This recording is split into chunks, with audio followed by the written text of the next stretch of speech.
Il est 19h, bienvenue à toutes et à tous et merci de nous choisir pour votre source d'information. Voici les titres. Le ministre des Affaires étrangères et de la coopération internationale, Abdoulaye Diop, à Jean-Pierre Lacroix, la présence de la MINUSMA ne sera pas au détriment de notre souveraineté. Point de presse en soutien aux forces armées maliennes face aux attaques terroristes. Le M5 RFP prend l'union et invite à cesser les querelles politiciennes de bas étage.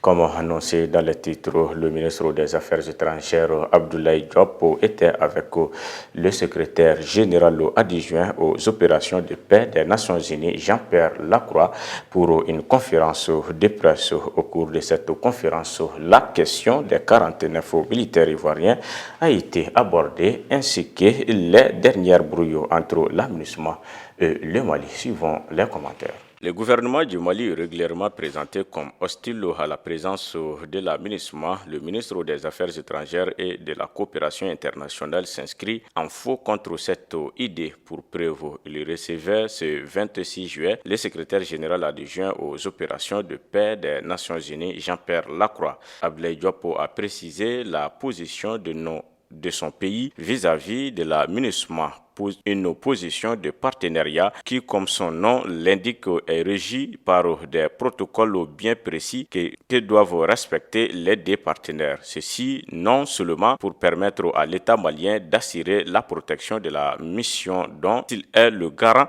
final, mais également pour permettre à la mission elle-même d'atteindre ses objectifs en toute sérénité. Le Mali n'émet pas obstacle spécifiquement dirigé pour bloquer l'action de la mission, mais chaque fois que nous avons dû prendre des mesures, c'est parce qu'il y a des opérations militaires en cours, il y a des préoccupations de sécurité nationale, il y a des coordinations qui existent, qui exige qu'on puisse revoir un certain nombre de protocoles pour même assurer la sécurité de la mission présente chez nous. Parce qu'en cas d'incident, encore une fois, c'est l'État malien qui est responsable, a-t-il dit. Selon le ministre Diop, si le mandat de la MINUSMA a été renouvelé, c'est bien évidemment avec l'accord express du gouvernement malien qui montre une fois de plus sa volonté à travailler avec ses partenaires. Cependant, cette volonté est encadrée par des exigences précises en matière de souveraineté nationale qui ne laissent pas la place à des dérives liées à l'instrumentalisation du mandat. Le chef de la diplomatie malienne a rappelé que les droits de l'homme restent une question technique qui ne doit pas être politisée sous aucun prétexte. La question des droits de l'homme fait partie de nos priorités, mais ce qui nous préoccupe, c'est de faire en sorte que les questions des droits de l'homme ne puissent pas être politisées parce que nous sommes dans un contexte géopolitique extrêmement marqué avec des confrontations et aussi parce que le Mali a fait un certain nombre de choix politiques et nous pensons que certains ne sont pas d'accord avec ces choix et qu'il essaye d'utiliser la mission et les droits de l'homme pour atteindre un certain nombre d'objectifs. Il est important que les droits de l'homme ne soient pas utilisés pour stigmatiser, humilier ou démoraliser nos soldats. Mais s'il y a un mandat qui est connu et exécuté de façon professionnelle, le Mali sera toujours là pour pouvoir travailler. Mais encore une fois, ce que nous espérons, c'est qu'on ne peut pas travailler au Mali contre l'État malien, a-t-il insisté. De son côté, le secrétaire général adjoint aux opérations de paix des Nations Unies a fait savoir que les récents différends qui ont opposé la MINUSMA aux autorités maliennes sont une occasion pour les deux partenaires d'établir les nouvelles bases de coopération afin de revenir à l'objectif initial de la MINUSMA qui est d'aider l'État malien à restaurer son autorité sur l'ensemble du territoire. Le moment est propice pour mettre à profit la dynamique positive qui s'est installée ces dernières semaines pour revoir ensemble la manière dont nous allons travailler à l'avenir de manière à appuyer le Mali dans ses objectifs de retour de l'État, a-t-il dit. Au terme de cette conférence, les deux personnalités ont convenu de maintenir un dialogue fréquent pour une meilleure compréhension. Sur tout un autre plan, le bureau de la coordination des associations des déguerpis de Niamakoro Dialobougou ont tenu ce dimanche au matin 31 juillet 2022 une conférence de presse sur la situation de la zone dite aéroportière détruite depuis le 20 avril 1995. C'était une occasion pour les déguerpis de se blanchir et éclaircir les propos de la plateforme qui dénigre les autorités de l'État au nom de déguerpis. Reportage signé Abdou Ouattara et Moussa Diallo. La coordination des associations des déguerpis de Niamakoro Dialobougou ont organisé cette conférence de presse dans le but de dénoncer les propos de la plateforme qui critique le gouvernement au nom des déguerpis et d'informer l'opinion nationale de leur soutien en faveur des autorités de la transition. C'était pour nous justifier par rapport à ce qu'on a entendu sur les réseaux sociaux. Il y a un groupe dénommé Plateforme au niveau de Senou qui ont tenu une conférence de presse en disant que c'était la coordination de Niamakoro Dialobougou donc qui a manqué le respect au gouvernement de la transition, insultant ou a manqué le respect. Donc on a compris qu'il faut une justification à ce niveau. Donc on s'est donné la main pour organiser la conférence de presse à nous justifier. Le gouvernement de la République du Mali a mis en place une commission qui travaille en collaboration avec les membres de l'association pour trouver une solution à ces problèmes. On a commencé la lutte en 1995, le 20 avril. Jusqu'à là, nous sommes les remplaçants, les successeurs de nos pères. Donc rien n'a été abouti comme les résultats. Mais nous sommes aujourd'hui, on se retrouve dans la commission que le gouvernement a mise en place. Donc Dieu merci, on participe à la réunion de la commission et il nous a promis que tout ira bien, mais Inch'Allah, nous sommes toujours dans l'attente. Bon, toujours, nous sommes dans l'attente et on est là à demander la commission pour qu'on puisse vraiment avancer. Seulement, il nous a demandé d'être patient parce que le pays, ça ne va pas, tout le monde le sait, donc on ne va pas obliger les pays à faire ce qu'ils n'ont pas. Donc les pouvoirs nous a promis toujours de rester tranquille dans la commission et tout ira bien. Donc nous sommes là. Ils ont lancé leur cri de cœur aux autorités de la transition. Il y a 28 ans, ils vivent dans des conditions difficiles. Le président de la transition, le colonel Assimi Goïta, a été interpellé par ces déguerpis de trouver une solution le plus tôt possible à cette situation qui n'a fait que trop durer. Donc on a demandé seulement au gouvernement des autorités d'essayer d'accélérer les choses parce que nous sommes devenus déjà impatients parce que les gens sont là sous la pluie et puis sous le vent, donc ça ne va pas. Donc on demande toujours d'accélérer les choses pour que tout va bien, quoi. Bon, et les déguerpis de Niamakoro seul sont 4712 personnes à Niamakoro seul. Mais il y a des autres dans les autres quartiers que j'ignore. Mais je dis pour Niamakoro en tant que le porte-parole, donc Niamakoro est à 4712 personnes. Ces hommes, femmes et enfants sont dans des conditions déplorables. Les plus hautes autorités doivent prendre leurs responsabilités afin de mettre ces 4712 déguerpis dans leurs droits, qui vivent dans des situations pitoyables il y a 28 ans de cela. Le mouvement du 5 juin, Rassemblement des forces patriotiques M5 RFP, a animé un point de presse au mémorial Modibo Keïta. L'objectif de cette rencontre avec les hommes de médias était de réitérer son soutien aux forces armées de défense et de sécurité du Mali face aux attaques multiples désespérées des groupes terroristes. En outre, il a prôné l'union de tous les fils et filles du pays en cette période aussi difficile. Les commentaires. Le mouvement du 5 juin, Rassemblement des forces patriotiques M5 RFP, était face à la presse jeudi 28 juillet 2022 pour manifester son soutien aux forces armées de défense et de sécurité du Mali suite aux incessantes attaques désespérées des terroristes des temps-ci. Lors de ce point de presse, une déclaration a été lue par le vice-président du comité stratégique du M5 RFP, M. Bouba Karamoko Traoré. Ce dernier a d'abord salué les actions des plus hautes autorités côtés de la transition qui ont abouti à la montée en puissance des forces de défense et de sécurité maliennes qui assurent fièrement au jour d'aujourd'hui presque seule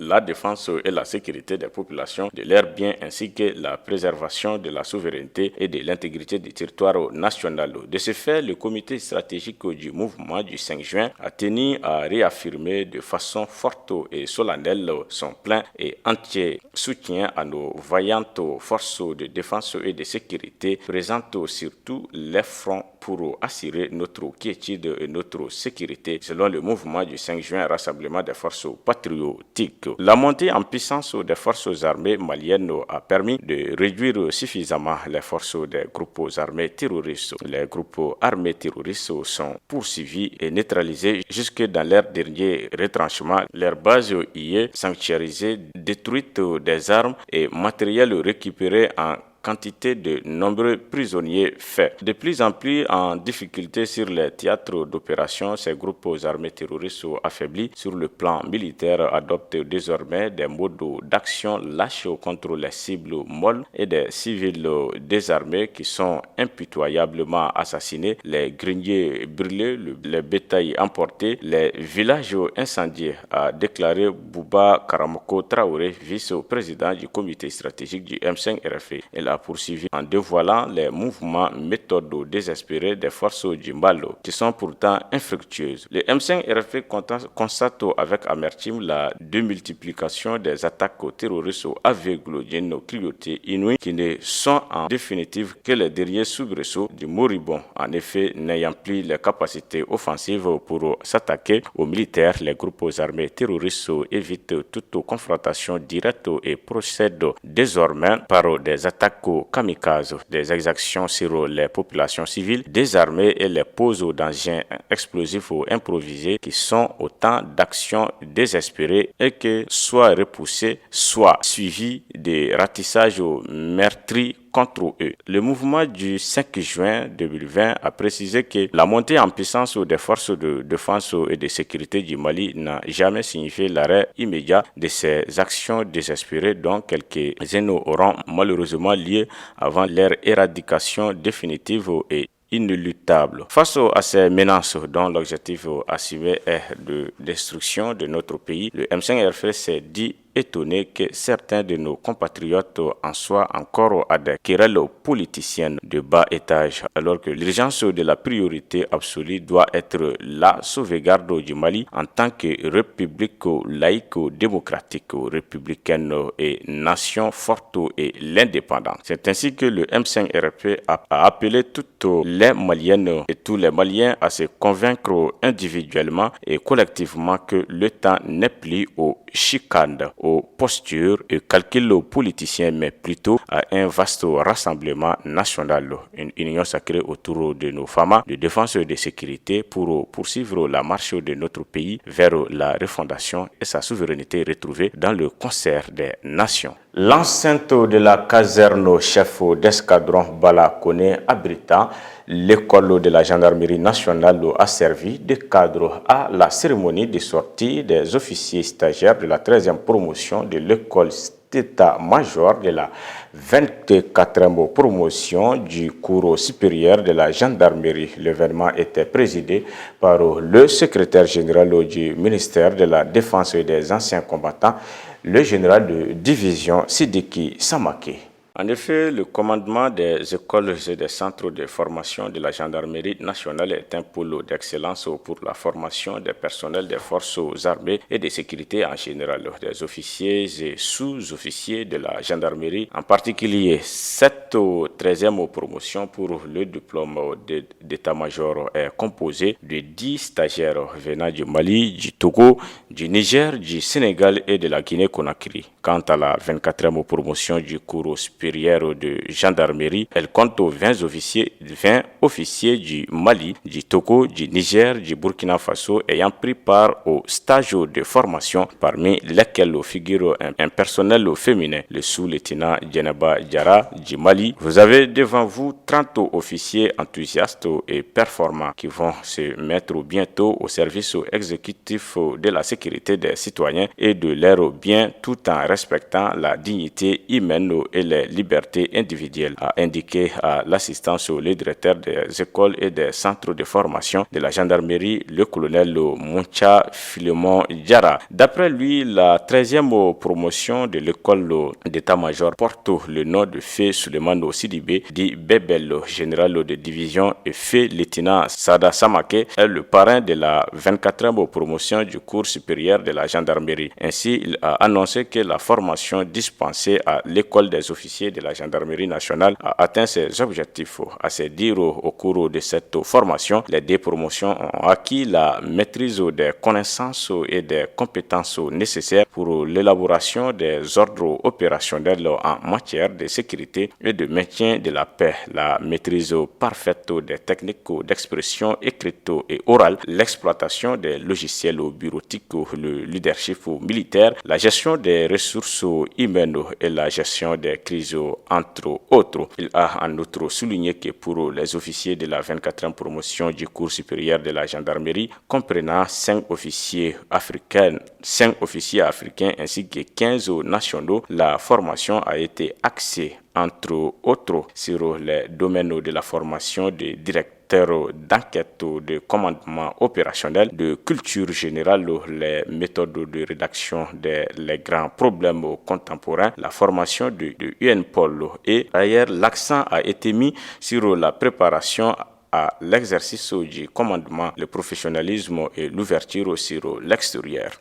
L'ancien président burkinabé Blaise Compaoré, en exil en Côte d'Ivoire depuis 8 ans, est condamné à la prison à vie dans le dossier de l'assassinat de son prédécesseur Thomas Sankara, a demandé pardon à la famille de ce dernier ainsi qu'au peuple burkinabé pour tous les actes qu'il a commis lors de sa gestion du Burkina Faso 27 ans durant. Suivons les commentaires. Je demande pardon au peuple burkinabé pour tous les actes que j'ai pu commettre durant mon magistère, plus particulièrement à la famille de mon frère et ami Thomas Isidore Noël Sankara, a écrit Compaoré dans un message livré par le porte-parole du gouvernement burkinabé, Lionel Bilgo. J'assume et déplore du fond du cœur toutes les souffrances et drames vécus par toutes les victimes durant mes mandats à la tête du pays et demande à leurs familles de m'accorder leur pardon, a souligné Compaoré, souhaitant qu'ils puissent aller de l'avant désormais pour reconstruire leur destin commun sur la terre de leurs ancêtres. Compaoré a appelé les Burkinabés à se donner la main dans un esprit de patriotisme pour taire définitivement leurs querelles et rancœurs. Il est important aujourd'hui de travailler au recouvrement de l'intégrité territoriale, à la reconstruction et à la promotion d'un environnement favorable à l'épanouissement durable pour tout, a-t-il dit, expliquant que c'est l'unique voie qui permettra ainsi de mettre fin à leur incompréhension et conflits intercommunautaires pour lutter efficacement contre le terrorisme qui a tant fait saigner leur pays et ébranler ses fondements. L'ancien président burkinabé a souligné que le Burkina Faso vit depuis quelques années l'une des crises les plus graves de son histoire qui le menace jusqu'à son existence même. Cette crise, a-t-il dit, caractérisée par des attaques terroristes d'une rare violence et des conflits intercommunautaires a causé des milliers de morts et des déplacements massifs. Face à cette situation dramatique et critique que vit notre chère patrie, nous n'avons effectivement d'autre choix que de taire nos divergences pour sauver notre patrimoine commun, le Burkina Faso. Cette nation qui nous a été léguée par nos aïeux mérite mieux que le sort funeste que des terroristes veulent lui réserver, a-t-il dit. C'est pourquoi Blaise appelle tous nos compatriotes, filles et fils du pays, de l'intérieur comme de l'extérieur, à une union sacrée, à la tolérance, la retenue, au pardon pour que prévale